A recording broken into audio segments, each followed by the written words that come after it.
Oi, gente, tudo bom? Que Deus abençoe você, sua casa, sua família, em nome de Jesus. Êxodo capítulo 3, bora lá? Diz o texto. E apacentava Moisés o rebanho de Jetro, seu sogro, sacerdote em Midian. E levou o rebanho atrás do deserto e veio ao monte de Deus, a Horebe. E apareceu-lhe o anjo do Senhor em uma chama de fogo no meio de uma sarça. E olhou, e eis que a sarça ardia no fogo, e a sarça não se consumia. E Moisés disse: Agora me virarei para lá, e verei esta grande visão, porque a sarça se não queima. E vendo o Senhor que se virava para lá, a ver, bradou Deus a ele do meio da sarça e disse: Moisés, Moisés. E ele disse: Eis-me aqui. E disse: Não te chegues para cá. Tira os teus sapatos de teus pés, porque o lugar em que tu estás é terra santa. Disse mais: Eu sou o Deus de teu pai, o Deus de Abraão, o Deus de Isaque e o Deus de Jacó. E Moisés encobriu o seu rosto, porque temeu olhar para Deus. E disse o Senhor: Tenho visto atentamente a aflição do meu povo, que está no Egito, e tenho ouvido o seu clamor por causa dos seus exatores, porque conheci as suas dores. Portanto, desci para livrá-lo da mão dos egípcios e para fazê-lo subir daquela terra a uma terra boa e larga, a uma terra que mana leite e mel, ao lugar do cananeu, e do Eteu, e do Amorreu, e do Ferezeu, e do Eveu, e do Jebuseu. E agora eis que o clamor dos filhos de Israel chegou a mim, e também tenho visto a opressão com que os egípcios oprimem. Vem agora, pois, e eu te enviarei a Faraó para que tires o meu povo, os filhos de Israel, do Egito. Então Moisés disse a Deus: Quem sou eu que vá a Faraó e tire do Egito os filhos de Israel? E Deus disse: Certamente eu serei contigo, e isso te será por sinal de que eu te enviei. Quando houveres tirado este povo do Egito, servireis a Deus neste monte. Então disse Moisés a Deus: Eis que quando vier aos filhos de Israel lhes disser: O Deus de vosso pai me enviou a vós, e eles me disserem: Qual é o seu nome? Que lhes direi? E disse Deus a Moisés: Eu sou o que sou. Disse mais: Assim dirás aos filhos de Israel: Eu sou, me enviou a vós. E Deus disse a Moisés: Assim dirás aos filhos de Israel: O Senhor, o Deus de vossos pais, o Deus de Abraão, o Deus de Isaque, o Deus de Jacó, me enviou a vós. Este é o meu nome eternamente, e esse é o meu memorial de geração em geração. Vai e ajunta os anciões de Israel e dize-lhe: O Senhor, o Deus de vossos pais, o Deus de Abraão, de Isaque e de Jacó, me apareceu dizendo: Certamente vos tenho visitado e visto o que vos é feito no Egito. Portanto, eu disse: Far-vos-eis subir da aflição do Egito à terra do Cananeu e do Eveu e do Amorreu e do Ferizeu e do Jebuseu, a uma terra que mana leite e mel. E ouvirão a tua voz, e irás tu e os anciões de Israel ao rei do Egito, e dir-lhe-eis: O Senhor, o Deus dos Hebreus, nos encontrou agora, pois deixa-nos caminho de 3 dias para o deserto, para que sacrifiquemos ao Senhor nosso Deus. Eu sei, porém, que o rei do Egito não vos deixará ir, nem ainda por uma mão forte, porque eu estenderei a minha mão e ferirei o Egito com todas as minhas maravilhas que farei no meio dele. Depois vos deixará ir, e eu darei graça a esse povo aos olhos dos egípcios, e acontecerá que quando sairdes, não saireis vazio, porque cada mulher pedirá à sua vizinha e à sua hóspede vasos de prata e vasos de ouro e vestes, os quais poreis sobre os vossos filhos e sobre vossas filhas, e despojareis ao Egito.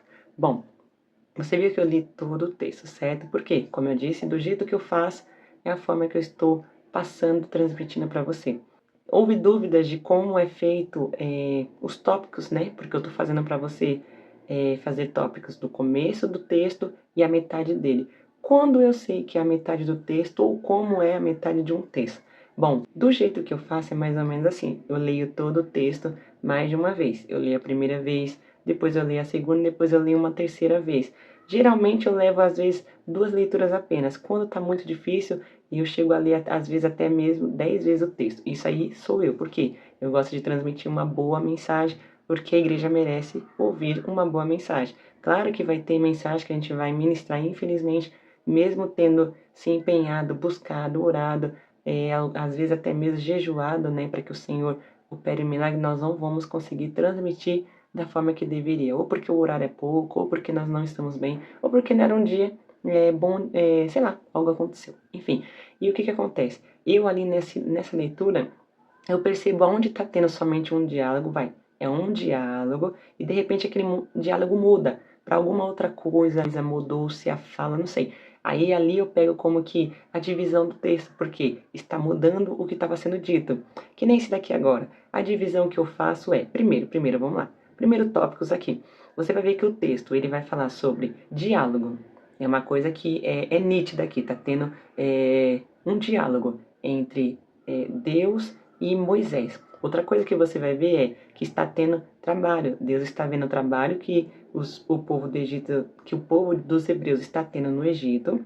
E Deus disse o quê? Eu estou atentando para isso. Outra coisa que você vai ver no texto, está havendo experiência. A sarça não está se consumindo. Isso aqui é uma experiência que Moisés está tendo para com o Senhor, né? Com o Senhor. Outra coisa que você vai ver é que há um propósito. Deus diz o porquê que ele vai tirar o povo do Egito e ainda diz o que vai acontecer. Então ali é o quê? Um propósito. Logo, a divisão, isso daqui também já é os tópicos, tá? Logo, a divisão que eu faço é a partir do versos 11. Por quê? Porque a partir do versos 1 ao 10, quem está falando para você entender, Deus com Moisés. Pronto, está tendo experiência, diálogo ali, mas é só o Senhor que está falando com Moisés. E Deus está mostrando também para Moisés. Logo, a partir do 11 em diante, também vai ter diálogo, só que agora é entre Moisés e Deus. Por quê? Porque Moisés vai responder o Senhor. Quando Deus o chama Moisés agora o Moisés passa a falar, a dialogar. Por isso que eu disse que você tem que encaixar os primeiros tópicos com o segundo, que é como que uma divisão do texto. Por quê? No primeiro não teve o diálogo? Pois é, aqui também está tendo, que é uma divisão entre agora Moisés e Deus. E o outro, no começo, era Deus e Moisés. Aqui é os paralelos, por isso que eu disse, você tem que ir juntando os dois para formar o seu esboço e logo depois, é claro, a sua ministração. Outra coisa que também vai ter o propósito. Qual é o propósito agora do 11 até o nosso verso 22? Agora o propósito é que Moisés tire o povo de lá. Esse é o propósito, é você, Moisés. Então, esse é o propósito. E também um outro propósito que você pode pôr é que quando isso tudo acontecer, eles vão adorar a Deus em um determinado local, lá no monte. Porque você deu comigo, então você certamente está com a mente também fresca, certo? Outra coisa que você também vai ver, que faz a junção entre os primeiros tópicos e essa segunda agora, é a experiência, né? O Moisés agora está tendo uma experiência de diálogo entre o Senhor e um carnal. Isso aqui é uma experiência terrível entre um terreno, né? Uma pessoa terrena com alguém divino, Deus. E uma outra coisa que é os paralelos que se junta aqui, é que você vai ver que está havendo uma disposição. Tanto que eu nem citei isso lá nos primeiros tópicos, né? Por quê? Porque se você encontrar tópicos na segunda divisão do texto e você vê que você pode também acrescentar e depois acrescentar em cima, também porque aqui é um esboço, você tem que escrever, corrigir, apagar, recolocar, tirar, enfim. É isso aqui.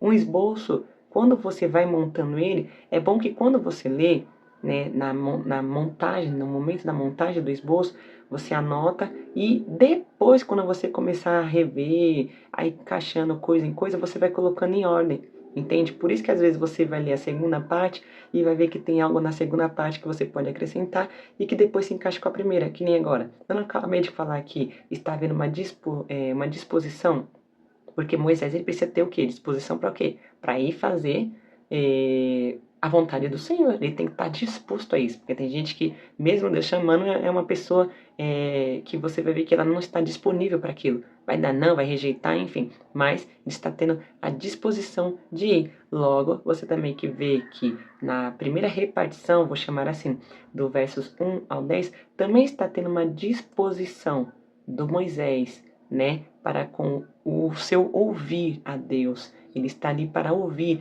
e, claro, para obedecer. Então, no primeiro momento, ele está disposto a ouvir a Deus, né, a obedecê-lo. E da segunda repartição, o Moisés agora tem que estar disponível para enfrentar Faraó, enfrentar povo, para enfrentar Egito, enfim. Então, são paralelos. Eu acho que deu para você entender.